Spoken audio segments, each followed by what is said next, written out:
Welcome to Elkhart Lake, Wisconsin, here at Road America Raceway for some excellent NASCAR Cup and Xfinity Series racing this weekend. You join us for some Cup Series practice and qualifying.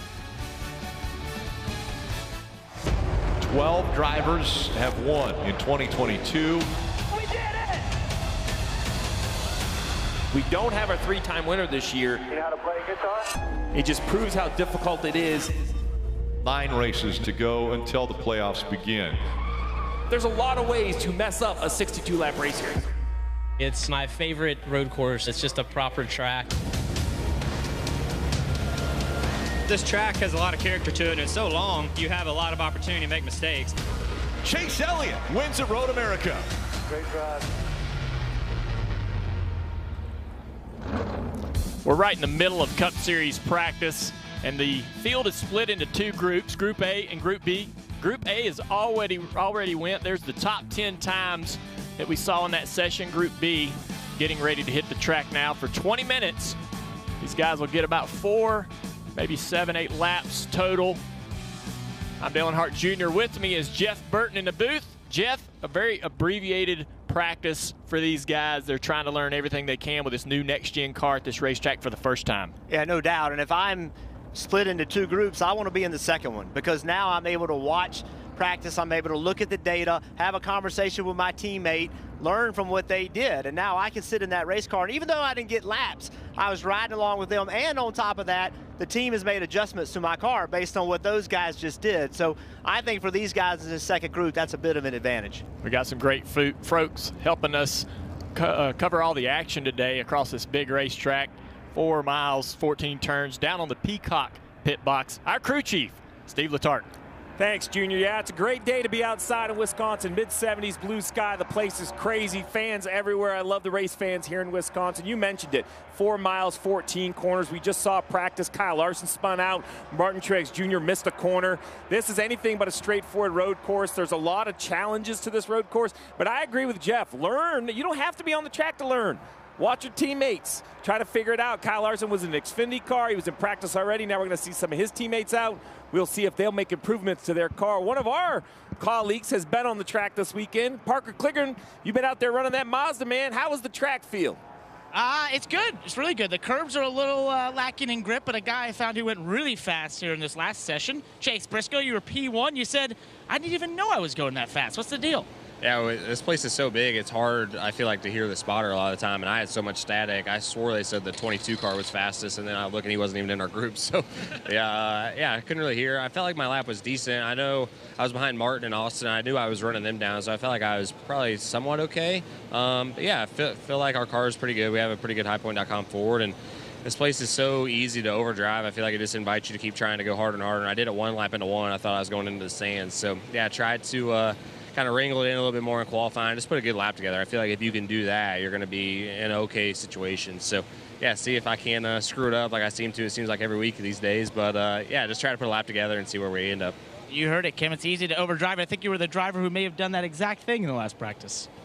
Yeah, Parker, another thing we talk about besides overdriving is tires here at Road America. And despite the short practice time these drivers had, they were able to figure out what the tires are going to do. Talking with some crew chiefs in that Group A, they said the tire's good for 3 to 4 laps before they fell off. Not a lot of time. And then on top of that, what do their drivers do once that tire starts falling off in terms of their braking zone and their throttle time? Very worn out racetrack, and let's take a look at some of the incidents we had in that first group. Kyle Larson out of the kink, headed to Canada Corner to lose control of the car. Very fortunate to save the car and the oncoming traffic having somewhere to go. That's not a corner that you typically would see a car spin and not have contact and damage. A little bit of a break for Kyle Larson already this weekend, although he got off course, no damage. Byron out there on the racetrack. William in that 24 car, the first car in this group. He's probably studied all of the inputs and driver shifts and everything that he could learn from that first session. All these drivers able to watch everything their competitors are doing. Now going out there and trying to emulate what he saw. Put down a great lap. Pretty interesting conversation there, talking about with Chase Briscoe, he couldn't hear his spotter. Yeah. I mean, that's, you think about it, that's how big this racetrack is. They have 4 spotters spread throughout this road course, but it's so big that he couldn't clearly hear what they were saying. And that's going to be a challenge, Steve, for the driver and the crew chief. When does the driver give that information to the crew chief? If it's at the wrong time of the racetrack, he's so far away, the crew chief can't hear it.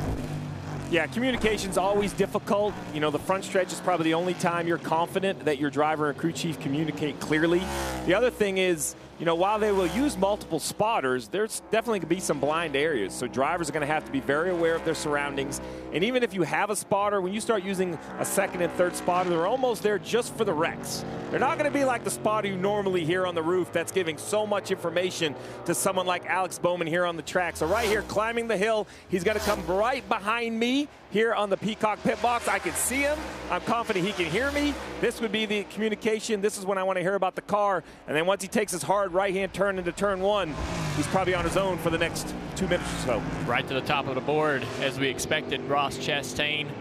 These guys are running in the mid-216s. Fastest in the first session on their second lap. Briscoe with the 2:14.6. So we'll see if these guys, after learning everything they could in the first time around, whether they can figure this thing out and go down there and put down a great lap. More to come here at Road America.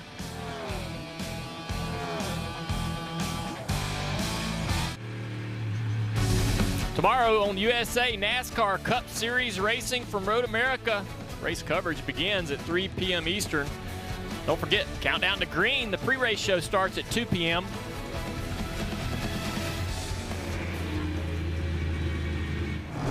Bubba Wallace heading to Canada corner. No, he's going down into turn 5 here.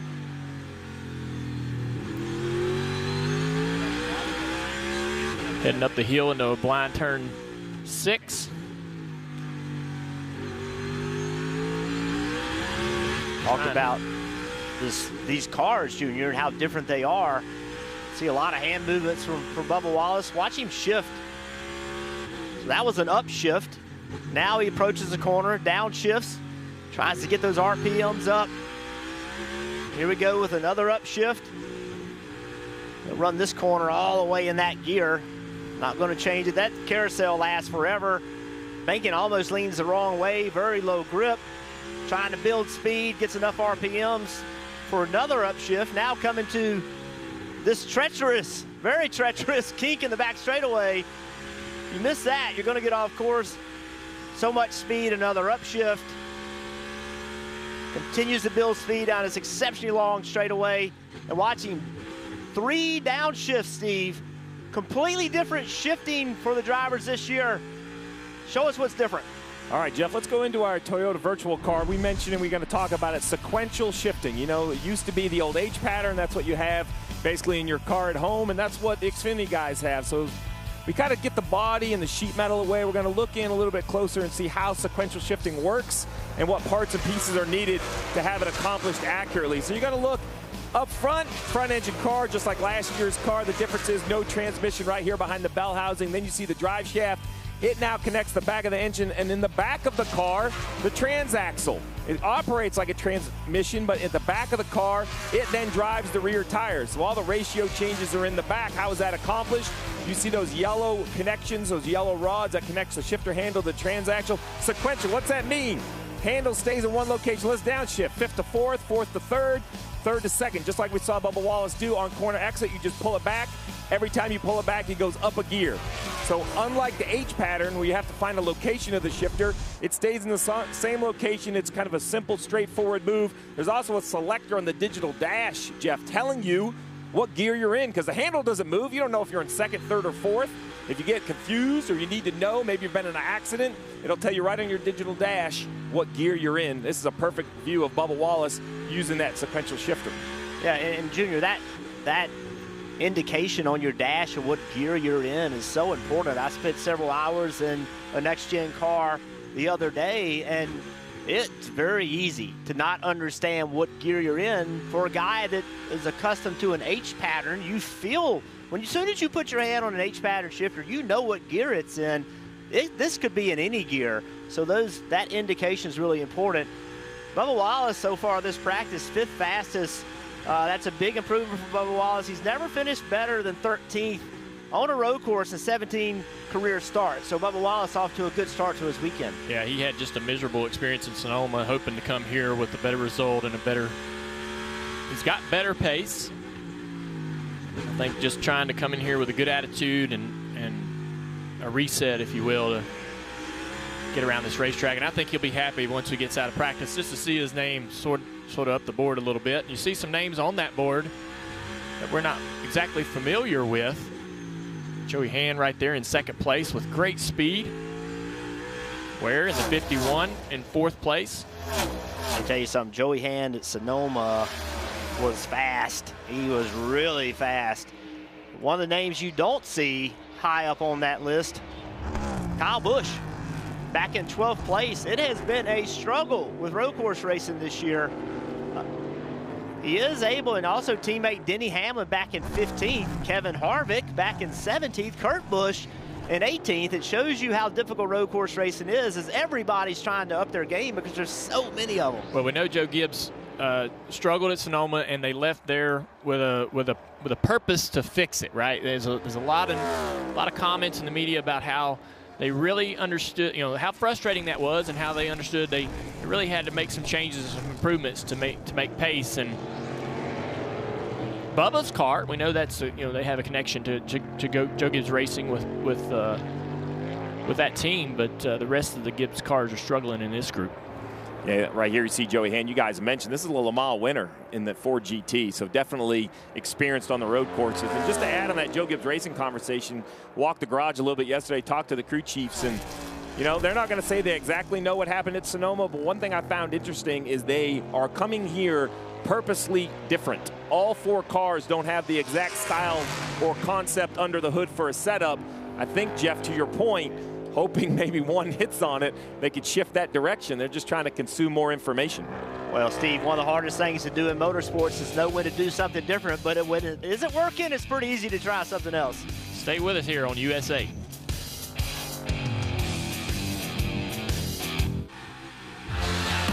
Tomorrow on NBC and Peacock, IndyCar Series racing from Mid-Ohio. Last year's winner, Joseph Newgarden, looking for his 4th victory of the season. Race coverage at 12:30 p.m. Eastern. Back at Road America, let's head down to the pits. Kim. Well, we know A.J. Allmendinger as a road course ace, but despite his prowess on these type of circuits, the car today not giving him what he wants or needs. Take a listen. Hey, this thing's terrible. Tippler, what do you need? Everything. This thing feels nothing like anything we've simmed out. I'm locking the right front in every corner. The right front doesn't feel like it's touching the ground. I don't know. It's terrible. I got just a massive push in the right-handers. Left-handers, it's like okay, but the steering just doesn't feel worth a damn. And you heard AJ say this is nothing like what we simmed out. These teams have a lot of guesswork with these new cars at each new track we go to, and a lot of times they rely on the simulator to set up their car for the weekend. So again, big guesswork. It looks like AJ and this team may have guessed wrong this weekend. Yeah, with limited practice, the teams spend a lot of time at the manufacturer sims trying to go through setups, and the drivers really trust that what they feel in the sim is going to correlate to the racetrack at the race car. And they felt like they came here with something pretty comfortable and reasonable, making good lap time in the sim. You get in the car, it drives nothing like that. That can be terribly frustrating, and you get a panic because you've got to fix it now. We don't have much time. I don't trust A.J. Allmendinger because I hear this every week. I mean, I hear him every week. We're horrible. We're terrible. And then it will go out and run well. So if you're an A.J. Allmendinger fan, I wouldn't give up hope just yet. I got Chris Buescher. He also doesn't just come to my mind when I think about road racers. No, it never pops up in there, but at Sonoma, had a real chance to win that race, finished second, and here he is today, second fastest. and 6th fastest overall when you combine both groups. Chris Buescher, once again, coming off that momentum from Sonoma, bringing speed here. Big credit to Chris, but also a massive credit to this team, because they have found something that makes their car really perform and gives Chris an awesome race car to drive. And they don't want nobody to find out what that is. So they're trying to maintain this advantage until, hopefully to give Chris the opportunity to get that win. And I know that after Sonoma, he had some opportunities, some very small opportunities to take that win from Daniel Suarez. Daniel had a really quick car, but if Chris is in that same situation, he may be a little more aggressive as we inch closer toward the playoffs. Yeah, somebody else that's having a really good run today with speed. 5th fastest, this 51 car of Cody Ware. That's really good speed. 5th fastest overall, using all the racetrack, Junior. That shows you right there. He came this week to play. He's going to attack this racetrack, feels like he's a good road racer, and he's going to bring it all and willing to risk it all to have a good lap time. Yeah, the guys with the road racing experience, like Joey Hand, they can go out there and find that limit really quick. And this car, again, is built for road courses with that independent rear suspension. All the things and changes that we've made to this car really lends itself toward these guys that have that IMSA experience. Parker. Well, guys, I spoke to Cody Ware actually yesterday about this coming into this road course, and he said at Sonoma they actually had a serious top 10 speed inside that 51 car. He actually passed so many cars he felt like he may have even been able to get into the top 15. They had an issue late in that race, but he told me if we can have even an ounce of that speed here at Road America, we're going to be very competitive. We're going to surprise a lot of people, and I think we're seeing that right now very early in this practice. 5th in this group. It's really impressive for Cody Ware and that Rick Ware Racing team. Just a few seconds left before this practice will be over with, and we'll shift into qualifying. And they'll stay in the 2 groups for 15-minute qualifying sessions separately.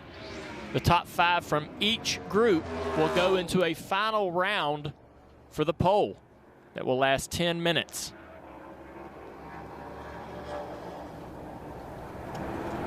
And I think that the timing board and where your favorite driver is absolutely going to change a lot. These guys have found a lot of speed and pace around this racetrack. Maybe didn't get that speed out of the car in those first couple of laps to be able to put themselves up the board, but a driver like Chase Elliott or Kyle Busch, I expect them to be able to perform in qualifying the way they expect.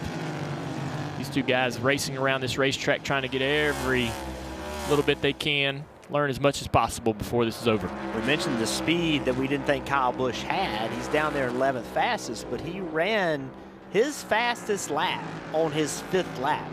And his teammate, Denny Hamlin, Denny's going to spin out here. Wow. As they all slow down to come to pit road, Denny just loses the back of the car. Innocent little spin there, no big deal. I think he just got caught off guard there.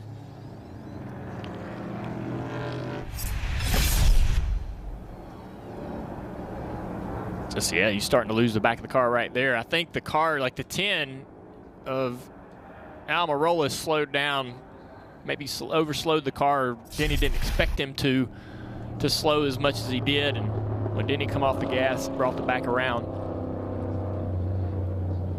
And it's interesting too, I think if we look at the times from the first practice, everybody was much quicker, almost a second quicker in the first group. The track's slowing down as we get warmer temperatures on the surface of the racetrack. Ross Chastain out here finishing up his lap. Yeah, you may wonder why a driver with the red flag out can continue his lap. Well, you can run all the way around this racetrack. He cannot continue now. He's got to come down pit road, but they allow you to run this thing completely out. This is the last car on the track, Kurt Busch, and we also need to note that there is a start and finish line right around this area right here that the drivers trip when they cross that line, you can see it painted back on the racetrack up there, a yellow line right across the racetrack up there.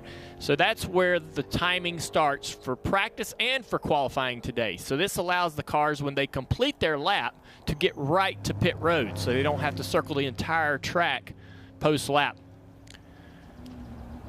We're going to get ready for some Group A qualifying here at Road America. Stay with us. We'll be back.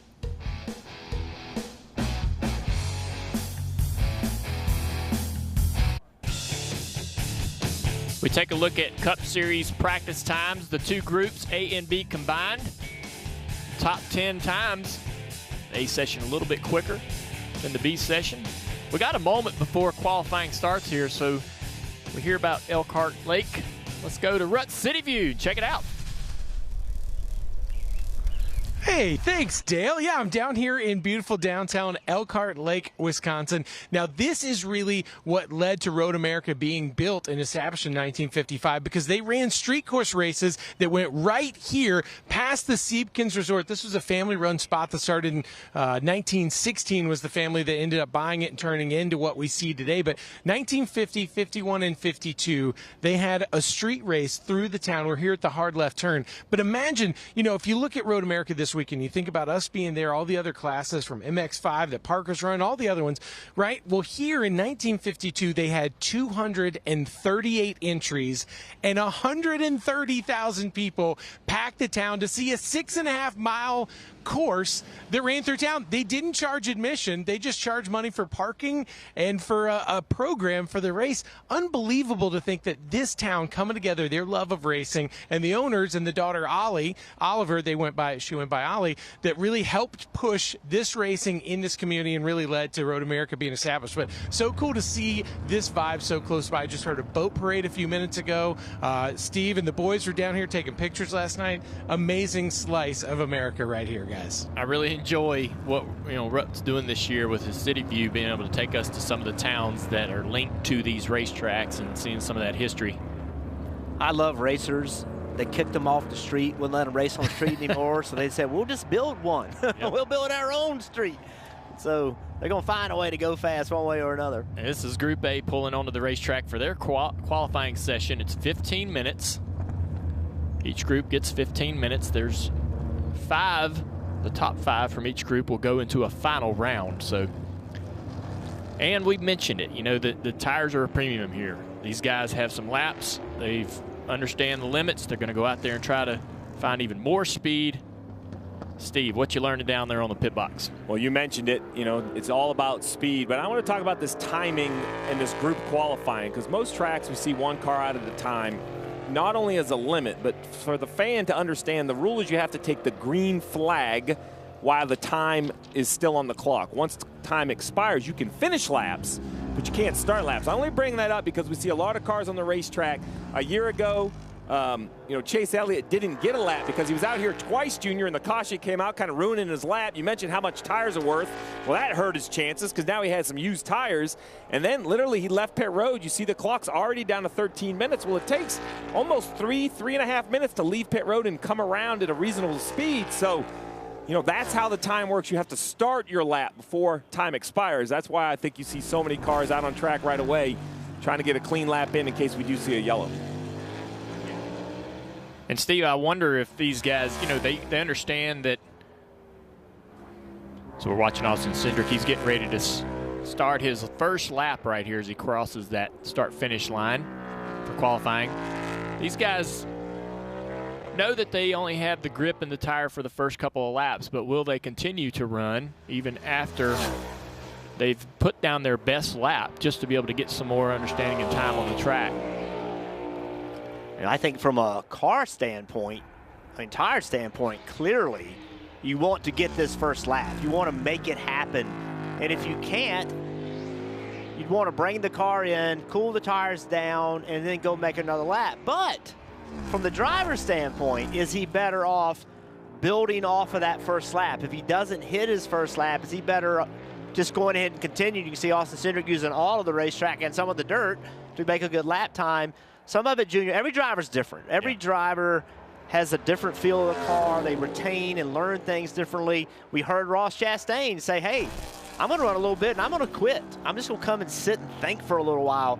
So everybody is going to try to learn the best they can. But in a perfect world, Austin Cindric will lay a lap time down right now that's fast enough where he thinks it's going to make the top 5, and they can quit and not run anymore, and then only have 1 lap on their tires going into that last round.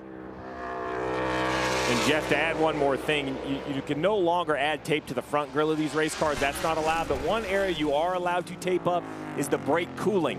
So very important for your driver and crew chief to be on the same plan, because if you're only going to run 1 lap, I'm probably going to put a little tape on. I don't need all that cooling to the brakes. But if you're going to run 2 or 3, you're going to probably need all the cooling possible with some of the heavy braking zones around here. Steve, I as a driver always had a hard time on road courses. You know, you have practice and you go out and qualify. I know I got to run faster in qualifying than I just ran in race practice. Where is that speed? Where do I go try to find a little bit of extra speed? If you do it under corner braking, it's easy to overshoot the corner, and then that completely kills the lap. So where am I all of a sudden going to find this speed to qualify better and have more lap time than I did in practice? It's a huge challenge. It's a huge challenge. And then when you look at this specific road course, we'll see Cindric putting up a first lap, 2:14.79. Pretty good lap. Dust behind him out of Chastain, I think that is. No, excuse me, Suarez in the red, white, and blue scheme. You know, such long straightaways here. Braking zones kind of invite you in as Larson goes P1, but a good drive off will gain time all the way down the straightaway. Look at Briscoe, though. Half a second up on the lap time that Larson has. And we talked about having to pick up in qualifying. That's about a half a second quicker that Larson ran than what he ran in practice. Briscoe will be really happy with this. Should firmly put him into this final round. He also picked up a half a second from what he ran in practice.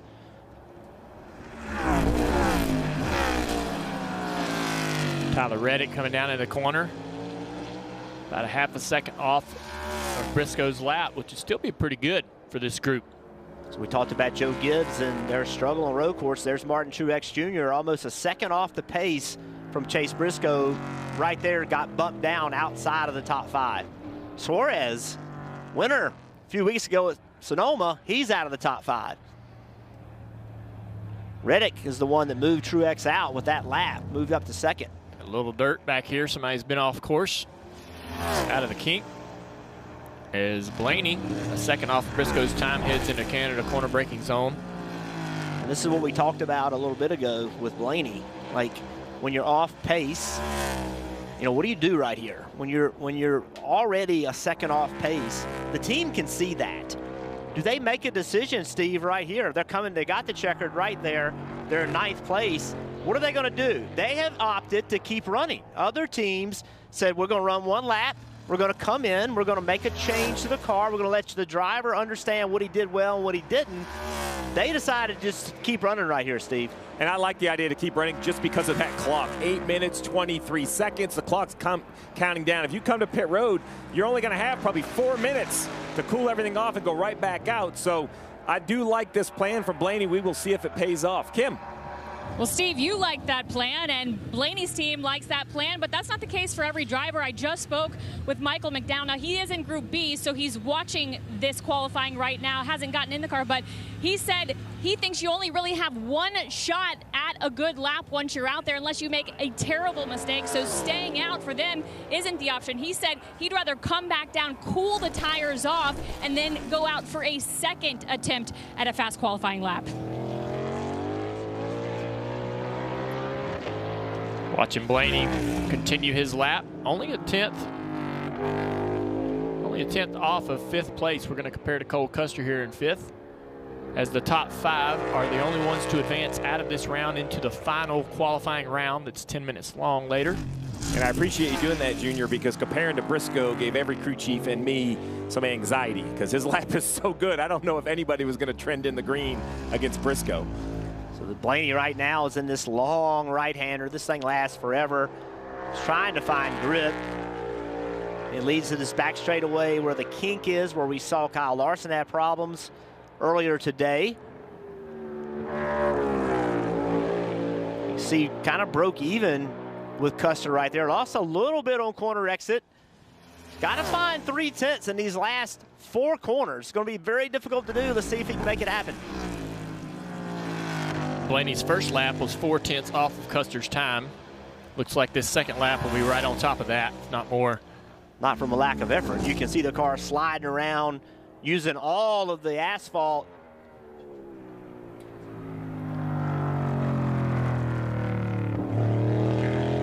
Blaney ran pretty much the same, a little bit quicker, but well, actually a little slower. Pretty much the same speed, though, the first and the second lap. Almost no difference. With 6 minutes to go, I don't think that anyone believes they can go out there and improve. We may have some guys that try to cool down and go back out, Steve, to make another lap. Yeah, I really think it's what they feel about their corners. You know, we're trying to cover all we can, but, you know, as a driver and as a crew chief, we would go back and look, and you know if you got a good lap, if you missed a corner, if you underdrove or overdrove a certain situation. So there's zero doubt that a car with hot tires, hot brakes is not optimal. It's not going to go out and perform better than the car you had the first time. But as great as technology is, human performance still trumps it all. So if a driver feels that he did not do his best, made a mistake somewhere, very easy to do, then maybe he can go out and improve. And it's worth adding that while the goal is the top 5 to move on, 6th through 18th is still qualifying against everyone in that same area in the second group. If Stenhouse goes out and goes from 13th to 9th or 8th or 7th, why they don't move on to the next round, that will improve his starting position tomorrow. Let's take a look at some of the names that have only ran 1 lap. Truex, Christopher Bell, Suarez, Logano, Austin Dillon.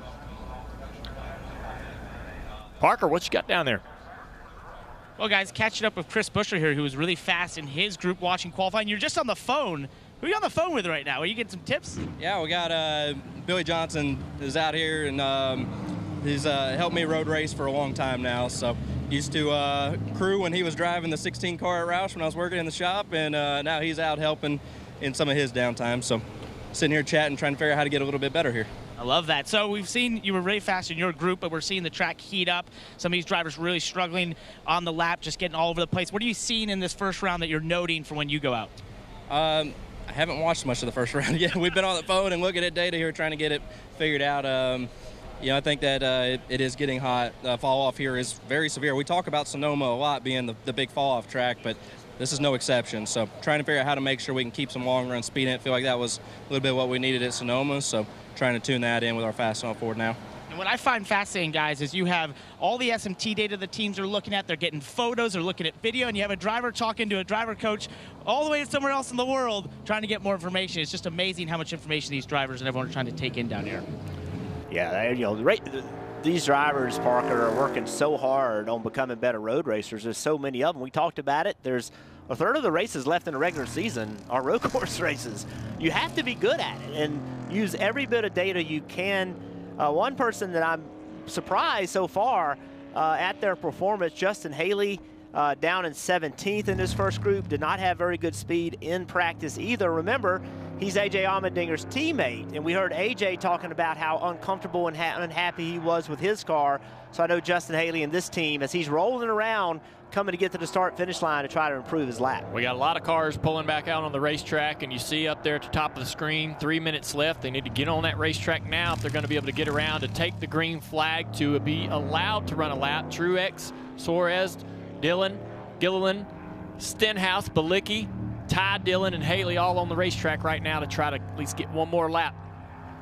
You mentioned Ty Dillon all the way down there in 16th.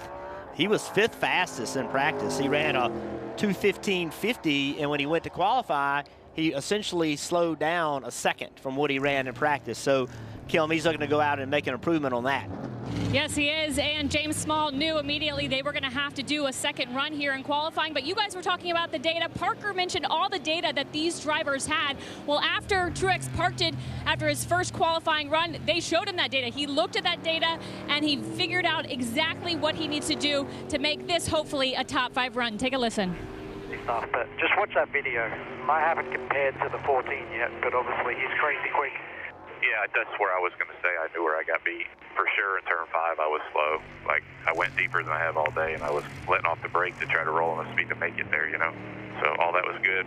And then 12, I definitely could do a little more there. 13 is just kind of ice.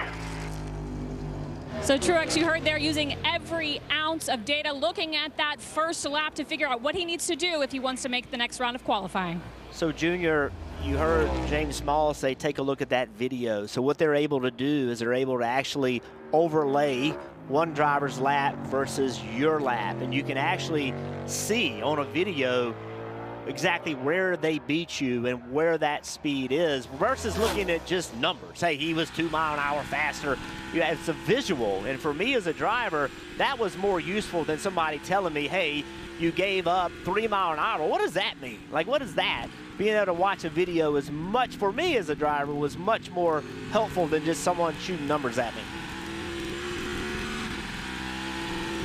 The lap time down there, the difference you're comparing to Custer in 5th place. I'll be really surprised if anybody can go out there and beat that 2:14.9 just because of the tire fall off. Chris Buescher talked about how significant it is. Suarez, though, is hanging right in there in the early part of his lap, down into turn 5, hard braking zone, the car wiggling around trying to slide out from under him. Oh, he's going to miss it a little bit there on the apex. It's going to cost him some time, but he's still trending to the good.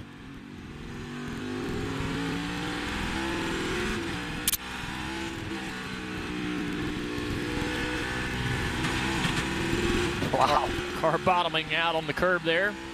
Maybe he lost a little bit of time. Used a little too much racetrack. That's a great example of how not every curve is the same. Not every runoff is the same. You could hear how rough it was on the car, and that transfers to the tires. So when you hear it bouncing like that, that's also tires losing grip because they're not attached to the racetrack the entire time. So his first lap on the track was a 2:15.2. He's just trying to get a couple tenths faster, but right now trending in the wrong direction. Probably not going to be able to find those 4 tenths in this final corner. We talked about Justin Haley going out trying to improve his time. He did do that, moved up to 15th.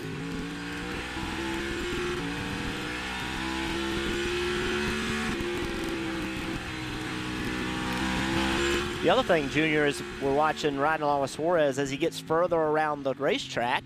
The tires are getting older and older and older, and so it gets that much harder to try to make lap time. Austin Dillon through the Canada corner, turn 12, coming to complete his lap. He will not run faster to be able to move himself up the board. Here comes Truex as well. Truex also will not improve his time. A 2:15.0 was his best lap. It's just hard for these guys to go out there and find more pace. Such a long racetrack, just chewing the tires off the car. Saw Todd Gilliland right there. He actually ran 3 laps, as well as Austin Dillon ran 3, Suarez ran 3. Just some of that's just track time, right? Just getting out there and getting some track time. Yeah, I think I would be asking my crew chief to allow me to run as much as I possibly could in every session we had today to be able to just try to learn how to get this car around the track better. The guys that are established road racers can really find that limit and get there and get comfortable, but some of these guys want more and more lap time. Group A is finished. We're going to be bringing up Group B here next. Daniel Suarez using a little bit of the racetrack and then some here at Road America. We'll be right back.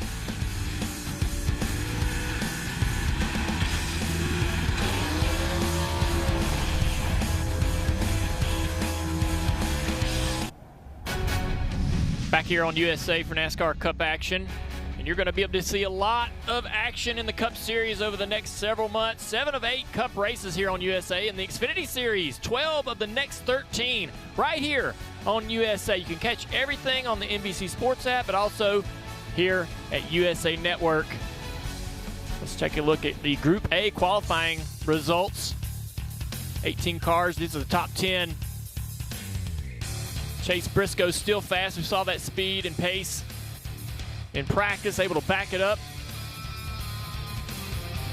The top 5 will advance to the final round, Steve. It's going to be interesting for Group B.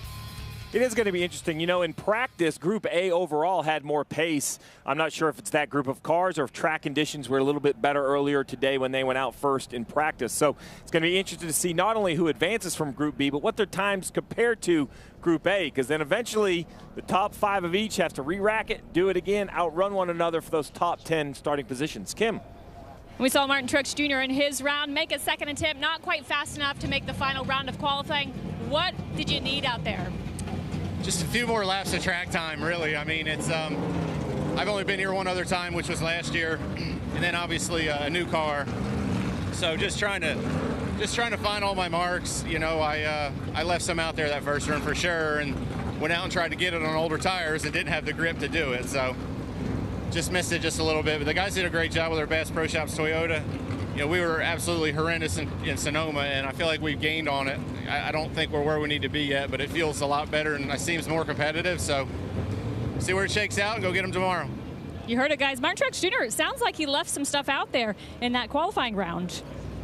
Kim, yes, but I get a ton of positivity right there from Martin Truex Jr. He's like, hey, I left something out there, but he feels good that he can go get that. But he also feels good that, hey, we're way more competitive than we were at Sonoma. So although from a champion and one of the very best road racers did not make the top 5, still tons of positivity coming from Truex Jr. because of what he thinks tomorrow can be, the speed they have and the changes he can make as a driver. Hey, Jeff, interesting though, right? He said just some track time. When I go back at those 5 that advanced, Reddick in 2nd, Larson in 3rd, and Custer in 5th, all were in an Xfinity car yesterday. So we talk about cars being very different, and even Martin mentioned the car was different, right? But the 2nd, 3rd, and 5th place cars from Group A were on track yesterday in Xfinity. You have to ask yourself if that kind of knocked the rust off and gave them more confidence right away, because Martin is right. I mean, limited track time, right? 8 laps of practice. These guys got probably 8 more laps yesterday plus qualifying. So, Junior, you got some cars you can rent for Indy? Ooh, I think it's going to be a premium. People now are starting to say, hey, cars are different, but track position, track time matters. How am I going to find myself in an Xfinity car or a truck even to get some road course experience? Yeah, there's absolutely some teams out there happy to receive a call from any of these guys to get some more track time. And, you know, when they go to this racetrack, they've only been here before once, so they don't really know the track as well as they like. But also when they go to the future tracks like Watkins Glen, they know the track better, right? So they've been to Watkins Glen and raced many, many times. So being able to go out there in 20 minutes and find the limit will be a little easier. But again, I think that's always great for the Xfinity Series to have these Cup guys show up and compete. William Byron, last year's pole winner, hoping to replicate that. Coming right now, just getting ready to take the start-finish line again, alternate start-finish line. Parker. And guys, just something to look for with William Byron here, listening to his team as we got to the end of that practice. They wanted him to back up his entry into turn 3 to get a better run down the back straightaway and to move his braking point forward down to turn 5, basically drive it deeper into turn 5. Let's see if he can find those 2 things here to get a good qualifying lap. And that's a great info, Parker. And two of the toughest corners, especially that turn 5, you're downhill in the braking zone heading into turn 1 here on our screen. But that downhill braking zone into 5, this is also a difficult downhill braking zone as well, Jeff. So this is the turn 3 they were talking about right here. Don't overdrive that to try to go to the throttle. So now you have all that forward momentum down this long back straightaway. And they asked him to drive harder down here. Easier in that one and harder in this one. All right, go down here and try harder. You see how much rubber and stuff is put down because of the pressure? Oh, he does! Oh, man. You asked for it. Yep. He tried to drive it in harder, and it just didn't stop. But, Junior, he didn't flat spot the tires. He didn't wreck the car. He ran off course. Now he has still over 11 minutes. Get the car back. Here he goes, trying to drive in there deeper. Car just doesn't slow down. These cars, you see the rear tires, they're not hopping up and down like we've seen in the past. But what you do see is smoke. So you actually can lock these rear tires up and slide them like we've always seen front tires slide. Now you can slide the rear tires as you're trying to get it slowed down. Not a wheel hop, just essentially rear brake lockup. And he'll need to, get back to the team. He's got plenty of time. Don't run the car really hard here. Save as much tire as you can. Get back, cool it off, try to make another run at it. As we watch his teammate, Alex Bowman. That's just a great illustration of team and driver working together, right? And it didn't work out that time, but he knew where he had to go get lap time, and he wouldn't try to do it, right? And it just wasn't there. And sometimes you don't know that, Junior. Like you, look, see, William, I'm sorry. Oh, Alex using all the racetrack.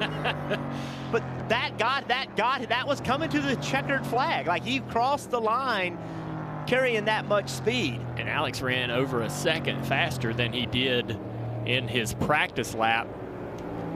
A 2:14.60. That would be second in the first session, so I think he should be pretty happy with that lap. Wow. He was way past his checkered flag at that point. It shows you how hard the drivers push, trying to make something good happen. Michael McDowell slotted in there in second, was fourth in this session during practice in this group. Good lap for Chase Elliott at a 2:14.7. Chase had only ran a 2:16.6, so a big pickup from practice for the 9 car. Our fastest in this group in practice, Ross Chastain at a 2:15.2, is now bumped out by Brad Keselowski.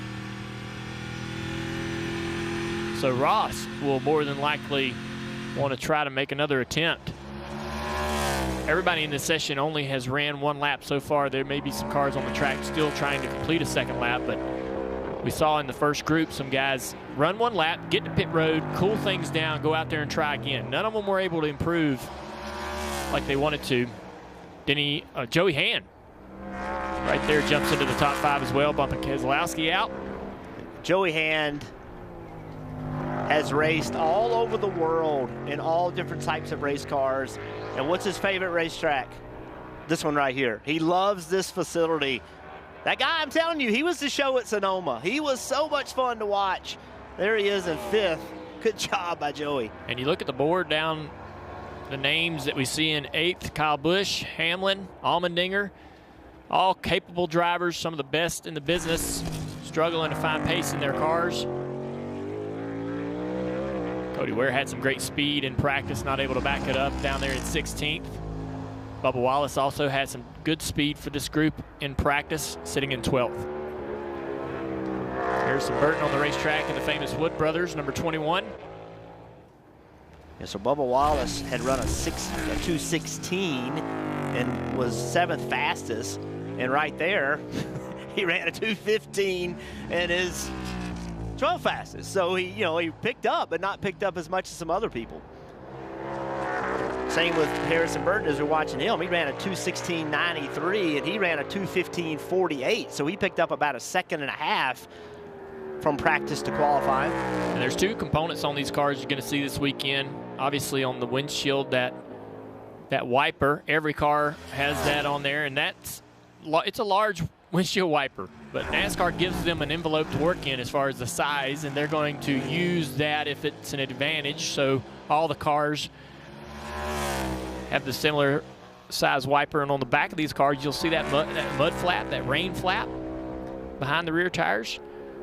All the cars have that on there as well. In case we were to get weather, that would cut down on the mist coming off of those cars, and it's very flexible. It's just like a mud flap on an 18-wheeler. Harrison's second lap was a 10th slower than he ran his first lap. I know Harrison is wanting to have the same pace as Logano and Blaney, and he's pretty much did that. Ran almost the same as they did in their qualifying laps. I know that he'll be happy with that, although it's not as fast as they want to be. He just wants to be able to run as fast as his teammate right now as a rookie. When I watch this 45 car make laps, it's hard to make out as he locks up the right front, but I think that safety flap in the center of the diffuser right underneath Toyota on the rear bumper has come loose. So if you look underneath the word Toyota on the rear bumper, you're going to see a part bouncing up and down. So basically, much like a roof flap, there's a flap in the diffuser, and when you get backwards, that flap comes down to keep the car on the ground, and you have to ask yourself, at some point. That's great drawing from the booth, Junior, Burton, whoever's got the pen, A+. You have to ask yourself, was it over a curbing somewhere or how that came down? The reason I pointed out is while it is a safety measure, if that thing is coming down, that's hurting total downforce. That is not helping this 45 have more speed on the racetrack. You see right there it bouncing and clearly has come loose, so the team's going to want to look at that.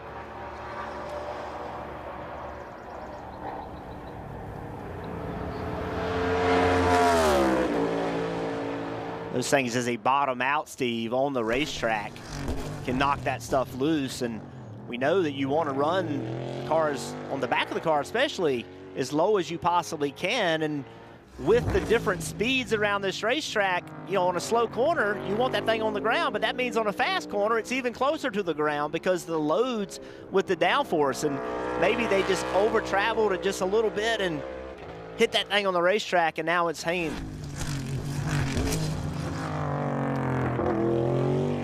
Kurt having complete one lap, sitting in 11th place out there trying to make it better, running this second lap here. Kurt had a big struggle in practice. Really had very little pace, never got really a clean lap. So although not what you would expect from Kurt Busch, better than what they were in practice. Kurt, the only other competitor on the racetrack besides Kevin Harvick right now, as these other teams are in the garage or in the pits, rather trying to cool down to make another run possibly. Only 4 minutes left, so it takes them about 3.5 minutes to get around the racetrack when they pull off pit road. So anybody that wants to rerun will have to be getting ready soon to leave pit road to be able to take the green before this clock expires. If they take the green before the clock expires, they get to finish that lap. If the clock were to expire before they can cross this finish line to start their lap, they do not get to continue. Kim. Well, down here, a problem for the one team of Ross Chastain, and from what I hear, a problem that some of the other teams might likely have too. You see that kind of flurry of activity on Ross Chastain's car. The brake rotors, they are seeing tiny cracks in the brake rotors, and I didn't want to bother their team, so I grabbed Travis Mack, the crew chief for their teammate Daniel Suarez, to find out what the problem is. And he said the heat cycles they're seeing, the brakes are just getting too hot, and then they're going from too hot to cold. So just tiny little fractures on those brake rotors, a little bit concerning. So Steve, if you're a crew chief, what are you thinking right now? Well, the concern is that you see right there a representative from AP, they're the brake manufacturer. So, brakes need temperature to operate, but the problem is there's still a steel disc. You see it right there. You get that thing red hot, and then it cools down. If it does create a crack, that could lead to a failure during the race. So that's some of the issues with these heat cycles. Now, this isn't new as far as, a steel brake rotor. We've seen this at other different races in the past, and we've seen it in years past. But here this year, we've actually seen a failure already for Kevin Harvick in St. Louis. It was basically a crack in the rotor. I talked to Rodney Childers in the garage. He said it was kind of a freak thing. The other three rotors look great. But right here, corner entry, Kevin Harvick sticks to the brake pedal. The brakes explode. Big impact for the 4 car. So this phenomenon you're discussing, Kim, is what Rodney Childers feels eliminated the 4 at St. Louis. The concern is, as I mentioned, 4 rotors on the car, 1 fails, the other 3 look perfectly fine. So why is that? You would think that should be consistent. I'm sure that's something that the teams, NASCAR, and the brake manufacturer are going to really want to take a look at. Yeah, that'll have everybody's attention on pit road. Kevin Harvick out to make his second run. Kevin Harvick, last year on road courses, a big-time struggle. Did not have good pace. This year, however, see him right there off the course. This year, however, he has the 4th best average finish on road courses. A major improvement. Talked to Kevin some about it. He says he feels like their cars are better. He feels like he's driving it better. And last year, they were so far behind that they couldn't focus on road courses. They were trying to catch up everywhere else. And so he feels good about their road course program this year. Was looking for a good run this weekend, trying to improve on that first lap of qualifying, which didn't go the way they wanted it. Yeah, him and Eric Almirola are battling for that, final bubble position in the playoffs. And they will, as they did in Sonoma, try to accumulate as many stage points as possible. So they'll want to qualify a little bit better, try to give themselves an opportunity to get some of those first stage points. As a lot of teams may race for the win. They'll pit before the end of stage 1, and Harvick and Almirola will stay out on the track to try to take those points. See behind him, we saw the 21 car out. That would be their 3rd lap, and you have to wonder. They're not. I don't think, Junior, they're trying to beat their time. I just think they're trying to get lap time. I think that we talked about it, how important it is to get track experience. That's what's going on behind Kevin Harvick. I like that move. We saw it in the first group too. Send some guys out to get some more track time. Just get them more ready for tomorrow. Also, William Byron's back on the racetrack to try to improve his lap time. We saw him miss turn 5 during his first attempt at a lap. Brad Keselowski in 6th is on the racetrack as well. Ross Chastain's back on the track after working on their brakes in the pits. And you have to assume, you see Harvick pulling off right there. You talked about Brad Keselowski on the racetrack. Started this year, new team owner. And his teammate, Chris Buescher, fastest in this session, pushing Brad Keselowski. Although as a champion, you don't want to be pushed. As a car owner, that's what you want. You want a team that's trying to make another team better.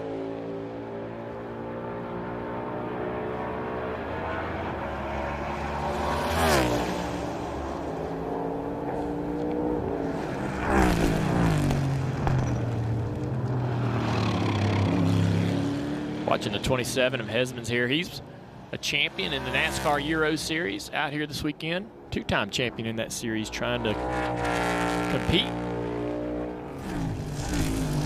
There's Brad K. we were just talking about. Now A.J. Allmendinger.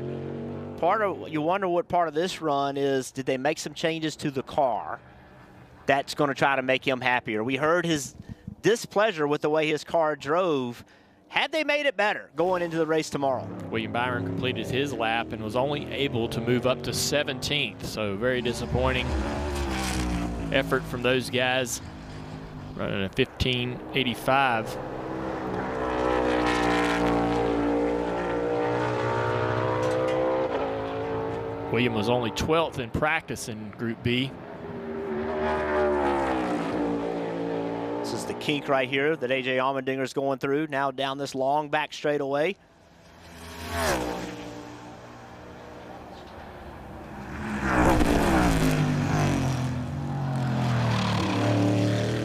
Hearing the tires chirping a little bit. He's right at the limit of grip. And he can get everything out of these cars. Fun to watch A.J. drive around these road courses. Smoking the right front tire as he slows down to come to pit road. Well, we heard from Ross Chastain they had some cracks in their rotors. Well, this is every driver's biggest fear. Brake failure on a road course. Jimmy Johnson Xfinity car 2000 lost brakes into turn 1. Massive impact.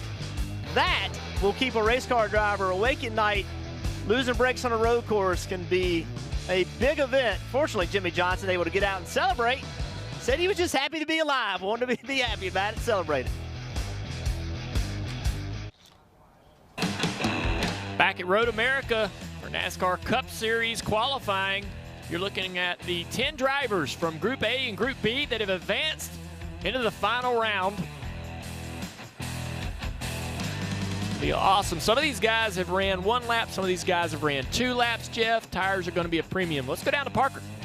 Well, guys, catching up with Brad Keselowski here, who just missed out on the final round. I got to ask, though, your teammate, who you also own that car, or partial owner of that car, made it in and maybe has a shot for the pole. So as a team owner, you're happy. As a driver, you content. What's the mindset right now? I mean, this road courses, Parker, have never been my strong suit. So, and Chris would tell you the same, but by God, if I don't think he's lying, but he's a really good road course racer. He's got a great shot at this pole for the next round. But it's a big race for us, home track for our partner Kohler, and we want to put on a good showing for them. And our cars at RFK on the road courses, we made a major advance after our test at Watkins Glen a few weeks ago, and we showed that at Sonoma. So this is hopefully going to be a big weekend for us. The cars drive the best of any of the tracks we go to here on the road courses. So we've got some high hopes for sure. What can we expect in the race? We've seen that there's not been a lot of running, obviously, with a short practice and this qualifying. Do you expect drive off to be important? What's going to be the important factors of being fast in the race? Yeah, I mean, the cars, there's just so much fall off here, Parker. You know, every lap, the rear tires are falling fast and hard. And,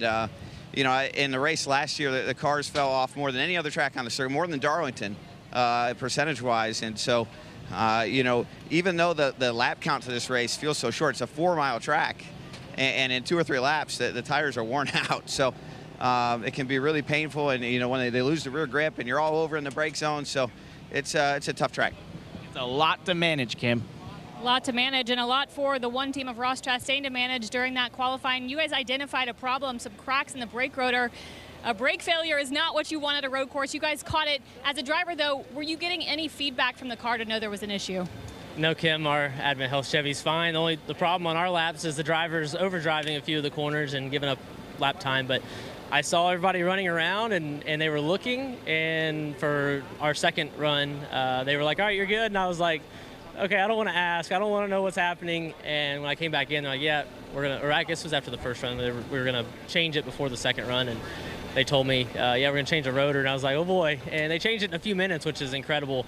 Hats off to Trackhouse and these mechanics to get that done. And thank you, NASCAR, for letting us do that for safety. I don't want to be breaking a brake rotor out here. So hopefully we'll all figure out what's going on and before the race, right? We don't want to have failures. And this next-gen car has such a good momentum behind it. We don't want silly things like brake rotors to be a cause for concern. And Steve, Ross Chastain is right when he says, oh boy, he was not the only one with issues. Confirmed the 5 of Kyle Larson and the 24 of William Byron, also with that same brake rotor issue. Yeah, Kim, and I asked NASCAR, and they confirmed no penalty due to safety. And you got to remember, these cars are all the same. Everyone has the same parts and pieces. Let's just take a look. How does a brake rotor crack? Well, we know how warm they get on the racetrack. So as you go into our NBC virtual Toyota right here, brake cooling at the front. The hoses go in, they cool the caliper, but they also cool the rotor. You see how the air gets dispensed out of the rotor? Well, if you get that thing red hot and then basically chill it all the way down, it's just like a piece of glass. Too hot, too cold, the thing could crack. The question is, why are some cracking and why some aren't? I think that's the answer we don't know yet, but big catch by those 3 cars to catch that potential issue with the rotor there, Dale. Yeah, a lot of drama in practice and qualifying already today. The final round comes up. 10 cars for the pole.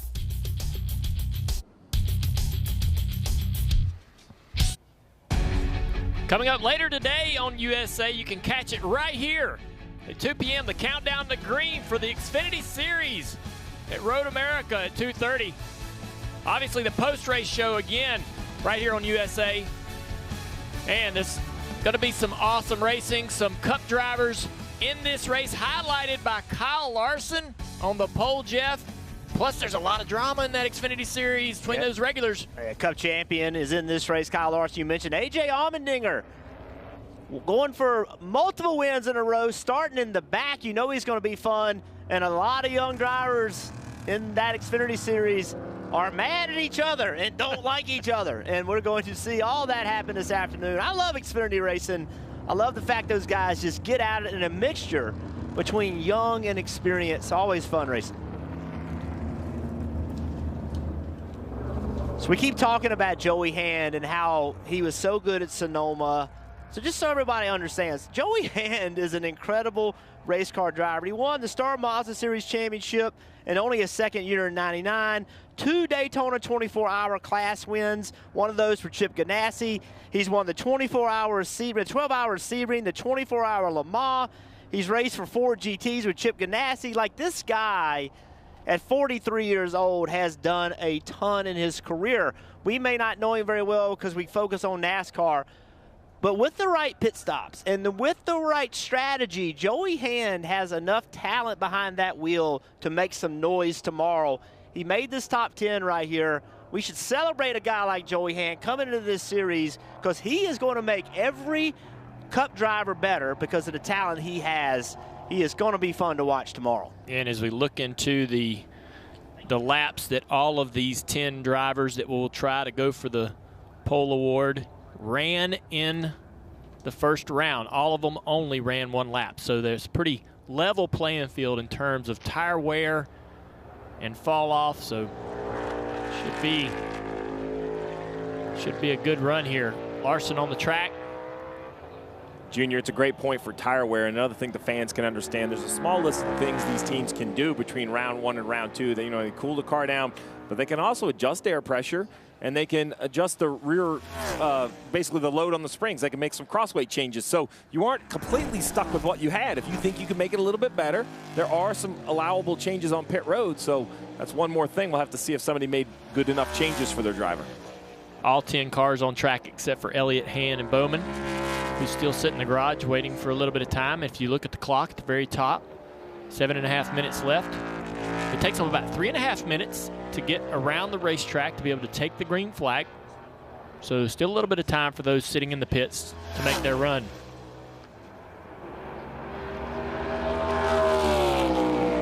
For this final round of qualifying, the start-finish line where it trips the timing is back before pit entrance, not the traditional start-finish line. So it allows these teams, when they finish their lap, to get right to pit road.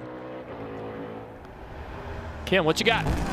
Well, back here in the Cup Series garage, and this is not the picture you want to see the day before a race. Kyle Busch having to change an engine on that Skittles 18 Toyota. The official word from the team is they found something in the engine they didn't like. That's as specific as they would get with me. Kyle will have to start from the back. He did it last year, though, guys. Should be interesting to watch him climb through the field again this year. That will be interesting. And Steve, changing an engine in this next-gen car is not a simple process. That is going to be a ton of work to get that engine changed over. A ton of work, and just, we talk about the car being new to the drivers. It's also new to the mechanics. I know we're halfway through the year. Not a lot of engine changes have been required, so I would be just a smidge nervous. They are the best in the garage, right? That's why they're here in the Cup Series, but new parts, new pieces. You mentioned it's a big task, so it would be a little more nerve-wracking than perhaps years past. Man, it's fun to watch these cars slide around this racetrack. Look at Larson sideways through the carousel. He tries to throttle up and accelerate to the kink. He spun in practice, exiting the kink. Got the lefts out here on the curb, brought the car around, able to stay off of the wall, no damage. Just about to complete his first lap here in this final round. Hard on the brakes. Down into Canada corner. Spinning the rear tires on throttle. Accelerating toward the finish line.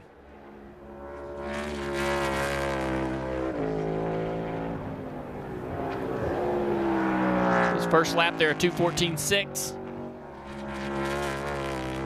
That lap time is just a little bit quicker than he ran in his first session. Briscoe has been fast all day, though. Really quick in practice. A monster lap in the first round of qualifying, a 2:14.1.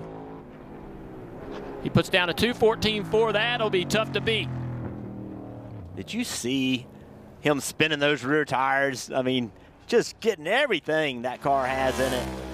No one ran that fast in the first round.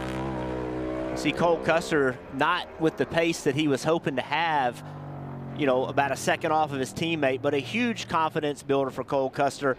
Things haven't gone as easy for Cole Custer in the Cup Series as we all thought it would be. So making this fast 10 is a big deal for him. Buescher was one car we thought might be able to take the fight to Briscoe. Not able to do it. Slots in fifth. Great lap for Reddick there in third with a 2:14.7. Michael McDowell with a 2:14.7 as well. Puts his car in fifth place. Still waiting on Chase Elliott, Joey Hand, and Alex Bowman. So, Junior, you just got to assume, right, Elliott, Hand, and Bowman, they know it's going to be one lap. They know they had 10 minutes, so they're just taking all the available time possible, to get those cars cooled down for as much time as possible. This is a little bit of the nuances, whether you're in Group A or Group B. The cars in Group B were just on the racetrack sooner than those of Group A, so using this extra time to cool their cars, as we see Joey Hand now kind of getting his lap underway. Yeah, Joey just starting his lap now. All three cars, Elliott, Hand, Bowman, on the racetrack, Parker. And guys, just a little bit ago, he was on the radio telling the team, I don't think the track is cooling down any. They reminded him they were waiting there, as Steve alluded to let the car cool down from their last run. Just a little bit of that stock car differences from maybe from other forms of racing where you're more worried about the temps in that car, not so much the track temp right now. See what kind of lap he puts down. Parker, I think that's a great point. I mean, you know, we talked about the experience that he has and all the cars he's driven, but taking that skill and applying it to a different style of car is a difficult thing to do. And then all the little nuanced stuff, like how does pit road work? How do you get penalized for certain things? Understanding all of the nuances of the sport is really important as well. The details are what make the difference between a 5th place and a 15th place. Getting all that small stuff right, getting on pit road correctly, maximize speed, all those small things can be the difference between a successful day and an unsuccessful day. Speed's not going to be an issue with this guy. It's connecting all the dots to put the whole race together.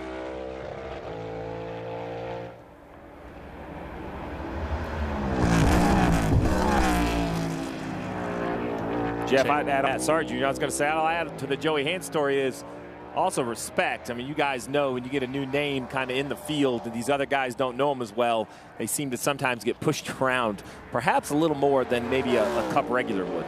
Well, I think that's why Sonoma helps so much, as we see Chase Elliott with good speed so far in this lap, is that Sonoma all day long, he was in the middle of those guys. And they saw him and they raced with him. They know his talent, and that's going to help him tomorrow because they're already accustomed to racing with him.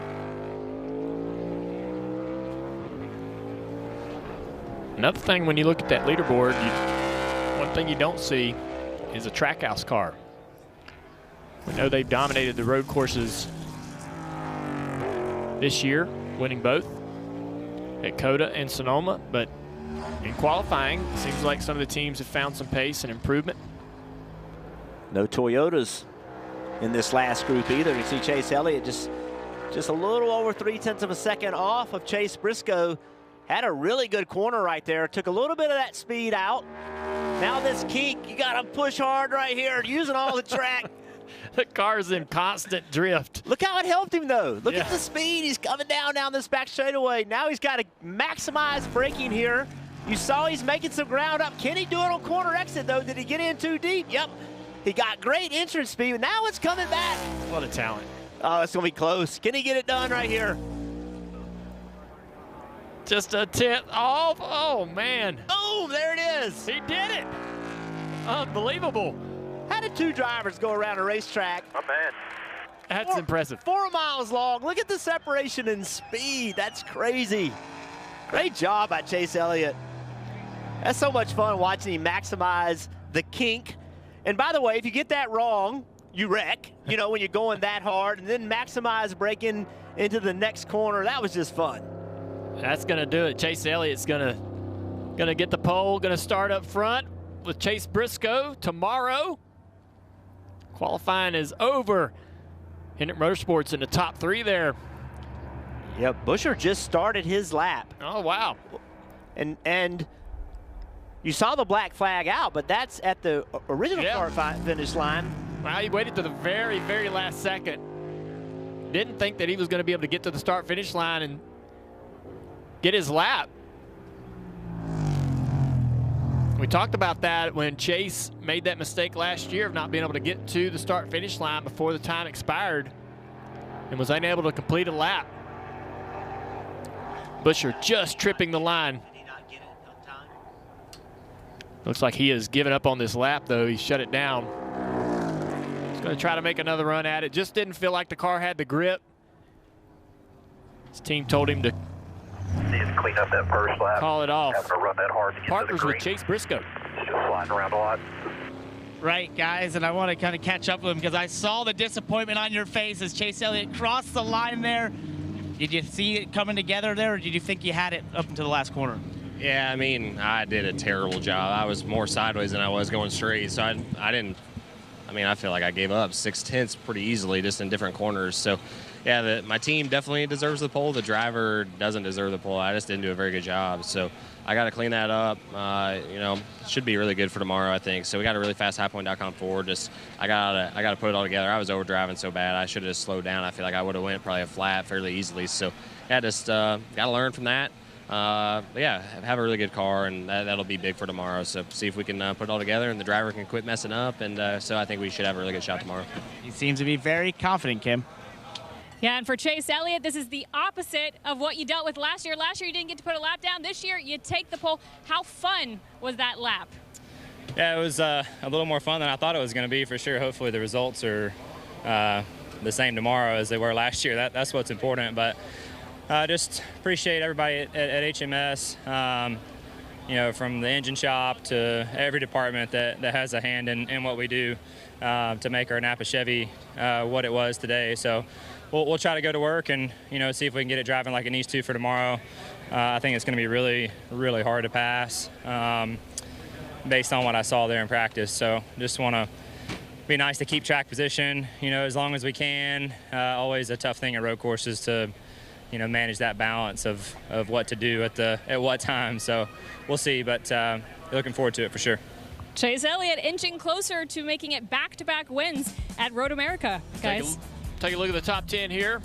We just saw these guys run as we go through the field. Jeff, the Trackhouse boys got a little work to do. Yeah, see a lot of Toyotas all grouped up here together. Remember Kyle Busch in 13th, having to change the engine. He'll have to go to the back. Back here, A.J. Allmendinger definitely wanting to improve his car a little bit before the race starts. William Byron back in 29th. Yeah, Kevin Harvick in 28th. You see right here, Todd Gilliland, the rookie, Ricky Stenhouse Jr., Justin Haley. We know he's a good road racer. Doesn't have the speed he would expect to have so far. Remember, on the USA Network, you can catch all of the action for the remainder of the day, starting at 2 p.m., countdown to green, and then the Xfinity Series race at 2:30. You'll catch post-race after that. Chase Elliott on the pole here at Road America tomorrow. We'll be seeing you here at 2 o'clock. Countdown to green coming up.